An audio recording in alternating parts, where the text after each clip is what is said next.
Welcome again to Canada 24 Press. Today we're going to talk about the upcoming BRICS Summit in Kazan. This summit is set to redefine the future of global economics and international relations. The world's most influential emerging economies, Brazil, Russia, India, China, and South Africa, are meeting to discuss groundbreaking initiatives, and the stakes have never been higher. Today, we'll uncover what is at the core of this summit: a new BRICS currency, an expansion in membership, and their potential impact on the West. What is the BRICS Summit and why does it matter? The BRICS Summit is an annual meeting aimed at boosting economic cooperation, sustainable development, and governance reforms. Together, these nations make up 42% of the global population and generate about 25% of the world's GDP. Their influence is growing, offering a counterbalance to the traditional Western-dominated institutions like the IMF and the World Bank. This year's Kazan summit is particularly significant as the agenda includes discussions on a new BRICS currency, potential group expansion, and deepening economic ties between BRICS and new member countries. One of the most talked about topics at the summit is the introduction of a new BRICS currency. Imagine the implications: a currency that could rival the US dollar in international trade. This new currency isn't just about convenience. It is a strategic move to reduce reliance on Western financial systems and achieve greater economic independence. The BRICS nations have long been discussing an alternative financial system that could offer independence from the Western-dominated exchange rates and create a parallel structure to the dollar-based system.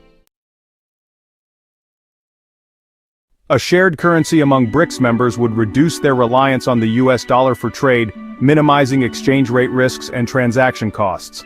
It could disrupt the current global financial system, reducing the influence of the US dollar and creating a new economic bloc. However, harmonizing the diverse economic policies of member nations will be a major challenge. Each BRICS member has a distinct economic profile, from the advanced technology of China to the rich natural resources of Russia and Brazil. Balancing these differences will be key to the success of a BRICS currency. If successful, a BRICS currency could accelerate de-dollarization. Many countries are already seeking alternatives to the US dollar for trade. A successful BRICS currency could reduce the dollar's dominance, weakening US economic influence globally.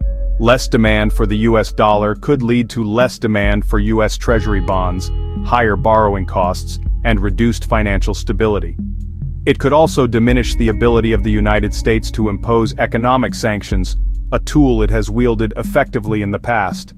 The challenge to the US dollar's dominance could also lead to a fundamental rethinking of global financial structures, potentially diminishing the influence of Western countries in the global economy. The proposed BRICS currency is seen as a symbol of the rising influence of emerging economies. Beyond the currency, economic agreements are an essential part of BRICS plus cooperation. Member nations have forged numerous trade and investment agreements, focusing on reducing tariffs, improving infrastructure, and boosting intra-BRICS trade. These agreements aim to strengthen the group's collective resilience against global economic volatility. With new countries joining, BRICS Plus is looking to build a united front that will promote not only financial independence, but also energy security, food security, and technological collaboration. These agreements are laying the foundation for a self-sufficient economic bloc that can sustain itself in times of crisis. Expansion is another key topic. Over 20 countries have reportedly applied to join BRICS, including Syria, Turkey, and Indonesia. These countries are drawn to the promise of stronger economic cooperation and a reduced reliance on Western economic systems. While Egypt has already joined, Argentina recently pulled back, due to political changes under its new president. Expanding BRICS to include more members from diverse regions not only strengthens the group's economic power but also enhances its geopolitical influence. What does it take to join BRICS? Firstly, countries need to demonstrate economic stability and contribute to BRICS's mission of promoting growth and cooperation. Secondly, political alignment is crucial. BRICS expansion is about building a coalition for a multipolar world order. Lastly, it's about geopolitics. Strategic regions like the Middle East and Southeast Asia are key targets for BRICS growth. Political willingness to break away from Western-dominated financial systems and align with BRICS's vision of a balanced world is also a crucial factor. New members are voted in by consensus. The 5 founding members make the decisions and unanimous agreement is required. This ensures that new countries align with BRICS' values and add real strength to the coalition. The selection process emphasizes the applicants' ability to contribute economically, politically, and strategically to the coalition's broader mission. Syria is well positioned to join, with its strategic location and interest in economic rebuilding. Turkey is a significant candidate for BRICS membership. After an unsuccessful attempt to join the European Union, which began with an official application in 1987, Turkey has faced numerous challenges in gaining EU membership.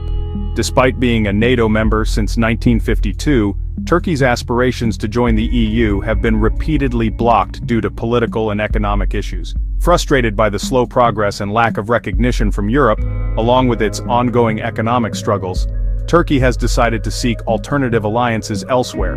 Joining BRICS would provide Turkey with a new platform to strengthen its economy and increase its geopolitical influence.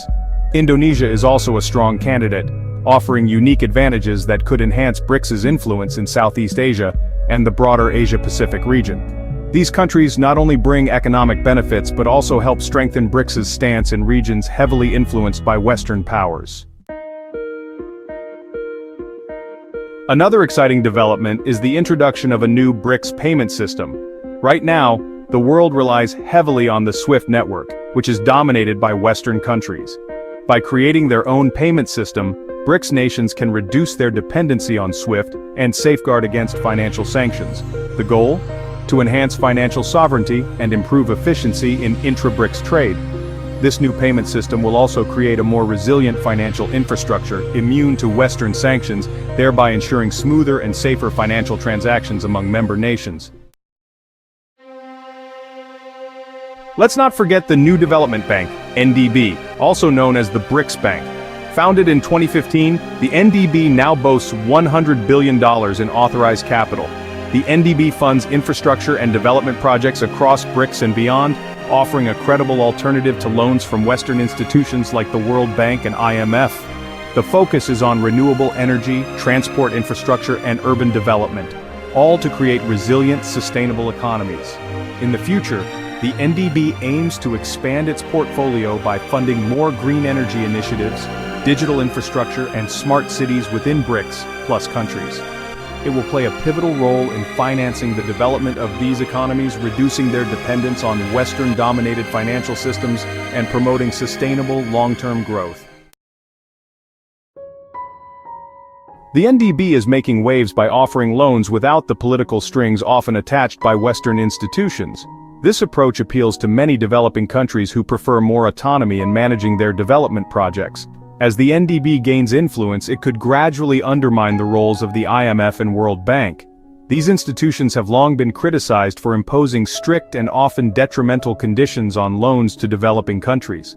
The NDB's focus on sustainable development and mutual growth provides an attractive alternative, thereby challenging the existing power dynamics in international finance. The BRICS Summit in Kazan could redefine the global order. With the introduction of a new currency and the expansion of BRICS, we could be looking at a new economic powerhouse. The success of this coalition will depend on how effectively they integrate new members, establish a stable currency, and align diverse national interests. Politically, BRICS represents a challenge to the Western-dominated world order, promoting the idea of a multipolar world. As the world watches, the decisions made at Kazan will undoubtedly shape the future of the global economy for years to come.